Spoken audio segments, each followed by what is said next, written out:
Michael 和 Elaine 是一对夫妻，晚上睡觉時，先生打呼很大聲，妻子會磨牙，對生活造成困擾，直到他們找到了醫生。之前就以為咧，或者係有時工作個時間比較長，咁咧就睡眠不足，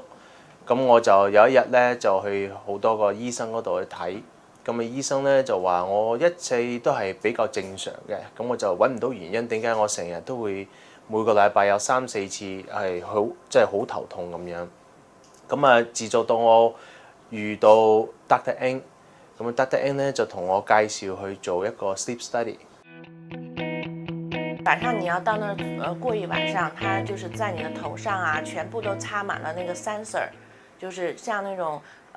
仪器啊，看那个电波的这些纹路，它就整个晚上都有人观察那个电脑。它那正幅度的不一样，它会告诉你你在哪个 level。晚上它是拿一个机器，它是就是撑开的，撑开你的嘴，就你的嘴不能完全的关闭，你要这样。但你睡觉以后，你就没有办法再张开你的嘴。这个机器呢，就帮你把这个空气啊，更多的氧气吸進去，足夠的氧氣你就不累嘛。我開始嗰陣時候咧，我有啲唔係好習慣，但係一戴上嗰陣時候，第2晚咧唔可以講一個奇蹟，但係可以覺得好有大個幫助。我一起身就冇覺得好攰，冇覺得疲勞，心臟又冇痛，咁咧就又係冇頭痛添。自從戴了這個儀器以後，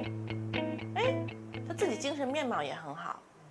所以周末的時候我們也會帶孩子出去玩呀，也不見到他說累了。有幾次咧，我落班翻到屋企夜，有時咧我就真係唔記得帶，因為唔帶嗰陣時候咧，第2日咧好明顯會覺得呢度個頭部咧就開始痛，又覺得心就雖然冇痛，但係咧都係有覺得好似好重咁樣個感覺，咁咧就覺得自己好攰，咁我就知道因為我唔記得帶嗰個 sleep device， 所以咧我依家咧 every day 我都一定要記住，一定要帶。只要有打鼾的問題，不論是男女老少，這個不分年齡，我覺得您應該及時的跟你的醫生就是說一下諮詢我這個打鼾到底是不是問題。打鼾其實現在科技發達，它是一種病，它不是正常的，而且它影響你很多方面。但係一戴上嗰陣時候，第2晚咧唔可以講一個奇蹟，但係可以覺得好有大個幫助。我一起身就冇覺得好攰，冇覺得疲勞，心臟又冇痛，咁咧就又係冇頭痛添。自從戴了這個儀器以後，他自己精神面貌也很好，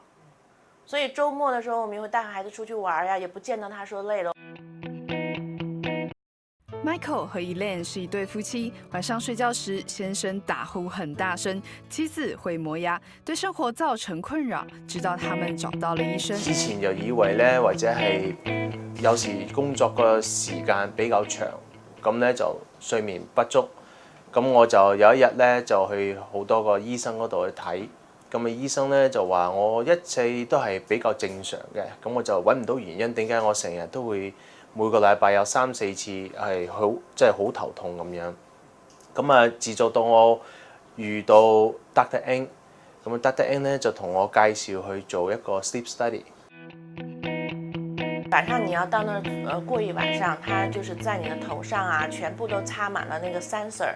就是像那種儀器啊，看那個電波的這些紋路，它就整個晚上都有人觀察那個電腦。它那有幾次咧，我落班翻到屋企夜，有時咧我就真係唔記得帶，因為唔帶嗰陣時候咧，第2日咧好明顯會覺得呢度個頭部咧就開始痛，又覺得心就雖然冇痛，但係咧都係有覺得好似好重咁樣個感覺，咁咧就覺得自己好攰，咁我就知道因為我唔記得帶嗰個 sleep device， 所以咧我依家咧 every day 我都一定要記住，一定要帶。正幅度的不一樣，它會告訴你你在哪個 level。晚上它是拿一個機器，它是就是撐開的，撐開你的嘴，就你的嘴不能完全的關閉，你要這樣。但你睡觉以后，你就没有办法再张开你的嘴。这个机器呢，就帮你把这个空氣啊，更多的氧氣吸進去，足夠的氧氣你就不累嘛。開始嗰陣時候咧，我有啲唔係好習慣。